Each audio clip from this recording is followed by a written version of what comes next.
శివరామరామ మంత్రము మరియు శివకేశవుల ఏకత్వం. మనుషులు సులభంగా మోక్షాన్ని పొందాలనుకుంటే ఏ మార్గం అనుసరించాలి అనేది ఒకరోజు పార్వతీదేవి శివుణ్ణి అడిగింది. శివుడు శ్రీరామరామరామేతి రమే రామే మనోరమే సహస్రనామ తతుల్యం రామనామ వరాననే అని చెప్పి రామనామం మించినదేమీ లేదని ఈ ఒక్క శ్లోకాన్ని చదివితే సహస్రనామాల ఫలితం లభిస్తుందని తెలిపారు. స్కంద పురాణం ప్రకారం శివుడు లయకారకుడు, విష్ణువు స్థితికారకుడు. శివకేశవులు వేరు కాదు. చంద్రుడికి ప్రాణభిక్ష పెట్టిన, రావణుడికి సువర్ణ లంకనోసగెన హాలాహలాన్ని తన కంఠంలో నిల్వచేసిన భోళశంకరుడు. అదే పరమేశ్వరుడు. తారకాసురుడు కుమారస్వామి మరియు పంచారామాల ఆవిర్భావం. తారకాసురుడు శివుడి ఆత్మలింగాన్ని స్వాధీనం చేసుకుని దేవతలను హింసించాడు. దేవతలు విష్ణువుని ప్రార్థించగా శివ పార్వతుల కుమారుడే తారకాసురుని వధించగలడని తెలిసింది. అలా జన్మించిన కుమారస్వామి సుబ్రహ్మణ్యుడు తారకాసురుని యుద్ధంలో శివలింగం బాణంతో 5 ముక్కలుగా కొట్టాడు. అయితే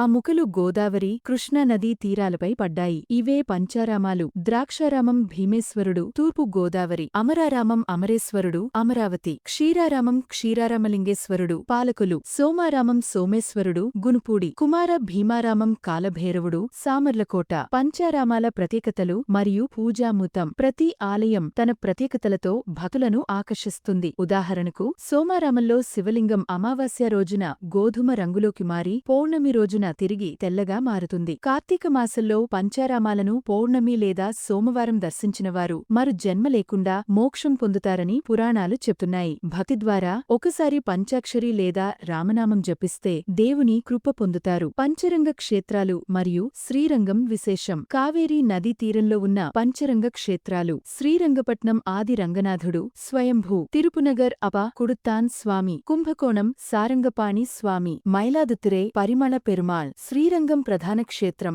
156 ఎకరాల విస్తీర్ణం, 236 అడుగుల రాజగోపురం, మూలవిరాట్టులో విభీషణ ప్రతిష్ఠ. ఈ 5 క్షేత్రాల దర్శనం భక్తి మరియు శివవిష్ణు ఏకత్వాన్ని గుర్తుచేస్తూ కార్తీక మాసంలో చేసిన పూజా కార్యక్రమాల వల్ల భక్తులకు మోక్షమార్గం సిద్ధిస్తుంది.